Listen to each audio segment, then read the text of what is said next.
اور سب سے پہلے بات امریکی صدر ڈونلڈ ٹرمپ کی، جو کہتے ہیں کہ اسرائیل کے وزیر اعظم نیتن یاہو کے ساتھ فون کال پر نتیجہ خیز بات ہوئی ہے۔ اب اسرائیل کا کوئی فوجی دستہ بیروت نہیں جائے گا۔ امریکی صدر نے ٹروتھ سوشل پر اپنے بیان میں کہا کہ اسرائیل کے جو بھی فوجی دستے راستے میں تھے وہ واپس لوٹ گئے ہیں۔ اعلیٰ سطح کے نمائندوں کے ذریعے حزب اللہ کے ساتھ بھی اچھی بات چیت ہوئی ہے۔ حزب اللہ نے اس بات پر اتفاق کیا کہ تمام فائرنگ بند ہو جائے گی۔ حزب اللہ اسرائیل پر حملہ نہیں کرے گی اور اسرائیل حزب اللہ پر حملہ نہیں کرے گا۔ لیبنان میں اسرائیلی جارحیت پر ایران کا شدید رد عمل۔ احتجاجاً امریکہ کے ساتھ امن معاہدے کے پیغامات کا تبادلہ روک دیا۔ ایرانی میڈیا کا دعویٰ۔ تسنیم نیوز نے بتایا ایرانی حکام نے غزہ اور لیبنان میں اسرائیلی فوجی کارروائیوں کی شدید مذمت کی اور مقبوضہ لیبنانی علاقوں سے اسرائیل کے مکمل انخلاء کا مطالبہ کیا۔ ایرانی حکام کا کہنا ہے موجودہ صورتحال میں مذاکرات کا کوئی امکان نہیں۔ اسرائیل سمیت اس کے تمام حامیوں کو جواب دہ بنایا جائے گا۔ ایرانی حکام نے واضح کیا ہے آبنائے ہرمز کو مکمل بند کرنے اور باب المندب سمیت دیگر تمام محاذوں کو فعال کرنے کا حتمی فیصلہ کر لیا گیا ہے۔ ایران کے ساتھ بات چیت تیزی کے ساتھ جاری ہے۔ صدر ڈونلڈ ٹرمپ کا ٹروتھ سوشل پر بیان۔ دوسری جانب امریکی ٹی وی NBC نیوز سے ٹیلی فونک انٹرویو میں کہا ہے کہ ایران کی جانب سے مذاکرات کی معطلی کا کوئی پیغام نہیں ملا۔ ایرانی میڈیا پر چلنے والی خبروں کے رد عمل میں کہا ایرانی حکام نے اس بارے میں مطلع نہیں کیا۔ ایرانی لڑنے سے زیادہ اچھے مذاکرات کار ہیں، وہ بات نہیں کرنا چاہتے تو مجھے بھی کوئی اعتراض نہیں، بالکل ٹھیک ہے، میں خود بھی بات نہیں کرنا چاہتا، ہم ویسے بھی بہت زیادہ باتیں کرتے ہیں۔ صدر ٹرمپ نے واضح کیا کہ بات چیت معطل ہونے کا یہ مطلب ہرگز نہیں کہ ہم وہاں پر بم گرانا شروع کر دیں گے۔ ایران کی بحری ناکہ بندی جاری رہے گی۔ ایران نے کشیدگی میں کمی اور جنگ بندی برقرار رکھنے کے لیے پاکستان سے سفارتی کوششیں جاری رکھنے کی درخواست کرتی ہے۔ نائب وزیر اعظم اسحاق ڈار نے ایرانی وزیر خارجہ کو فون کیا۔ ترجمان دفتر خارجہ نے بتایا اسحاق ڈار نے موجودہ صورتحال پر پاکستان کی گہری تشویش سے آگاہ کیا، جنگ بندی برقرار رکھنے اور مفاہمت کو محفوظ بنانے کی اہمیت پر زور دیا۔ اسحاق ڈار نے کہا جنگ بندی کا تسلسل خطے میں مزید کشیدگی اور بحران سے بچنے کے لیے ضروری ہے۔ پاکستان اور ایران کے وزرائے خارجہ نے قریبی رابطے میں رہنے پر اتفاق کیا۔ ایران اور امریکہ کے درمیان جنگ بندی تمام محاذوں پر ہے۔ لبنان پر اسرائیلی جارحیت نہ روکی گئی تو ایران خاموش نہیں رہے گا۔ ایرانی وزیر خارجہ عباس اراغچی نے ترکی، قطر اور فرانس کے ہم منصبوں سے ٹیلی فونک رابطہ کیا۔ لبنان پر اسرائیلی جارحیت کے بعد کی صورتحال سے آگاہ کیا۔ عباس اراغچی نے سوشل میڈیا پر لکھا کسی بھی ایک محاذ پر خلاف ورزی کو تمام محاذوں پر جنگ بندی کی خلاف ورزی سمجھا جائے گا۔ نتائج کی تمام تر ذمہ داری امریکہ اور اسرائیل پر ہوگی۔ کبھی نہیں کہا فارم 47 پر سلیکٹ کرا دو، حکومت کے لیے کسی سے حمایت نہیں مانگی۔ گلگت کے عوام فارم 45 کا بندوبست کریں، فارم 47 کا میں خود بندوبست کر لوں گا۔ Chairman Peoples Party Bilawal Bhutto کا ضلع شگر میں انتخابی جلسے سے خطاب، کہا تمام جماعتیں گوادر، کراچی اور گلگت کو اسلام آباد سے چلانا چاہتی ہیں۔ کہتے ہیں وفاق کنگال ہو گیا ہے۔ بھائی کنگال ہو گئے ہو تو آزاد کشمیر اور گلگت کی وزارت ختم کرو۔ آئینی ترمیم ہوئی تو گلگت کے الیکشن پاکستان کے عام انتخابات کے ساتھ کرانے کی تجویز دیں گے۔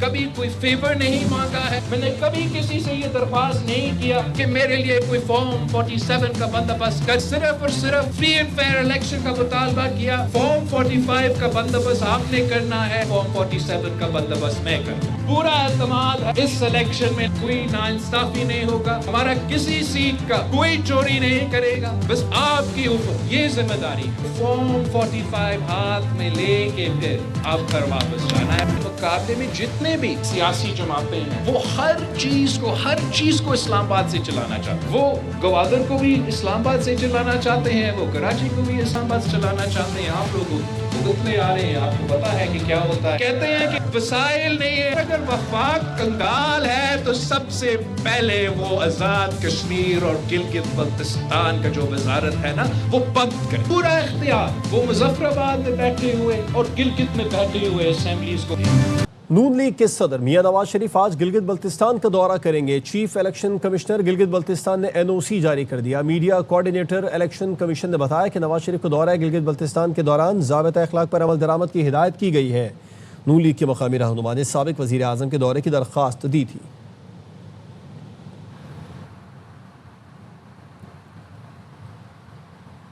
گلگت بلتستان اور آزاد کشمیر کو NFC ایوارڈ میں حصہ دیا جائے۔ نون لیگ کے رہنما سعد رفیق کا اسکردو میں انتخابی جلسے سے خطاب، کہا